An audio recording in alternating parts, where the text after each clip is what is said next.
मंजिल बस आपका 30 मिनट की देरी पर था। उदयपुर से एक बस यात्री लेकर के सीधा जयपुर जा रहा था। 30 मिनट में वो अपना मंजिल तक पहुंच जाता कि पता नहीं किसकी नजर लग गई। कैसा भयावह दृश्य हो गया कि कम से कम ऐसी मौत किसी को भी ना आए, ऐसा सुबह कभी ना आए जिस प्रकार का घटना राजस्थान के जयपुर में हुआ। आपका दिल दहल जाएगा ये बात सुन करके, ये बात सोच करके, देख करके। कैसा ये दृश्य, कैसा ये मंजर।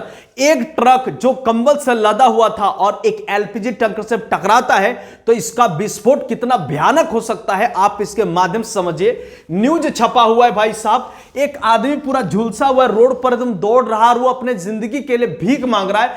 कह रहा है, आखिरी शब्द उनका था कि मुझे कोई बचा लो रे, मुझे कोई गाड़ी बैठा दो, मैं भाड़ा दे दूंगा, किराया दे दो, बस मुझे बचा लो। लेकिन ये आदमी बच नहीं पाता है। ये आपके राधेश्याम चौधरी है जो अपने जिंदगी और मौत रास्ते पर तड़प करके वो अपनी जान दे देते हैं। इनका तड़पन देख करके मैं वो आपको दिखा नहीं सकता, लेकिन जिस प्रकार से इनका तड़पन था, जिस प्रकार से तड़प के ये मरे, आप इसे सोच भी नहीं सकते हैं, कामना नहीं कर सकते, ना करना ही चाहिए। बस भगवान से बस यही कामना कर सकते कि इनके आत्मा को शांति प्रदान करे। आइए थोड़ा जानते हैं क्या घटना हुआ था और कैसे हुआ था। सोशल मीडिया में एक एनिमेशन बहुत तेजी से वायरल हो रहा है और अगर आप देखिएगा कि किस प्रकार से यह हादसा हुआ तो आराम से आप देख सकते हैं। यहां पर एक एलपीजी का जो ट्रक है वो लेके जा रहा है, यहां से क्रॉस किया ये रेड लाइट से, जस्ट यहां से सामने से एक ट्रक आया जो कंबल से लदा हुआ था, विस्फोट किया। 500 दायरे तक ये पूरा विस्फोट करता है, जहां पर कम से कम 40 गाड़ियां यहां एक साथ झुलस जाती है। इसका भयावह तस्वीर आप देख करके ये इस तरह टेंशन में आ जाएंगे। ये आपका एक घर है, देखिए कितना तेजी से ये आग फैल जाता है, कितना जल्द।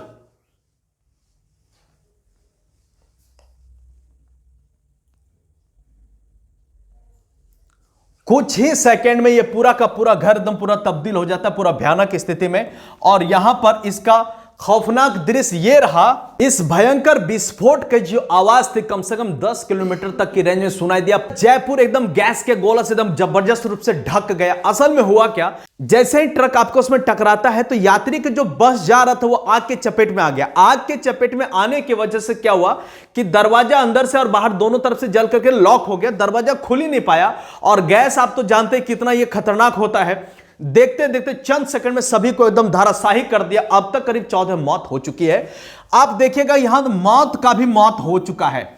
जो लोग घर पहुंचने वाले थे अब उनकी जो लाश है वो पट्टों में जा रही है। जूते से जो है जिंदगियां छीन करके निकल चुकी है। जो लोग दौड़ के भाग रहे थे किसी प्रकार से खिड़की उड़की तोड़ करके, उनका पैर का जो तलवा था ना वो जमीन पर आ चुका है, वो छप चुका है। यहां पर ऐसी स्थिति है।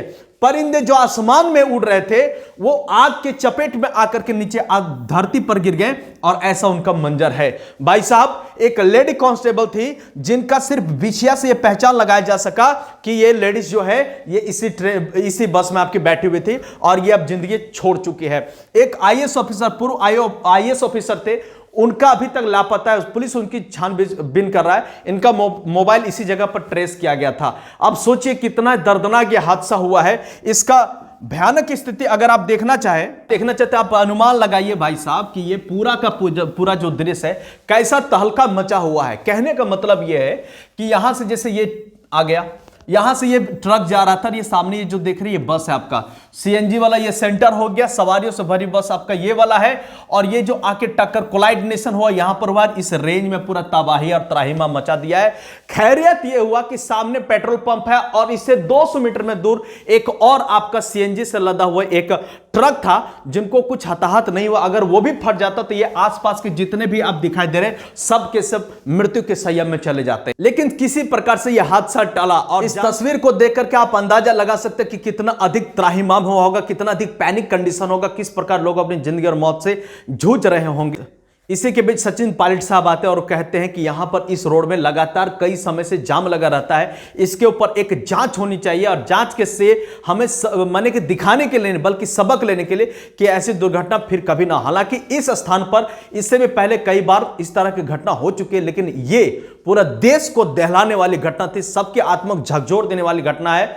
हालांकि पीएम कोष फंड में जो भी लोग हताहत हुए हैं उन सभी लोगों को वहां पर फंडिंग किया जा रहा है, उनको मुआवजा दिया जा रहा है। फिर भी जो हुआ है वो भूलने योग्य नहीं है, ना उनके परिवार कभी भूल पाएंगे। हम लोग का संवेदना उनके परिवार के साथ है। हाथ जोड़ करके प्रार्थना करते हैं सभी लोग अपनी कामनाएं रखें, इनकी शांति मिले, इनका आत्मिक शांति मिले।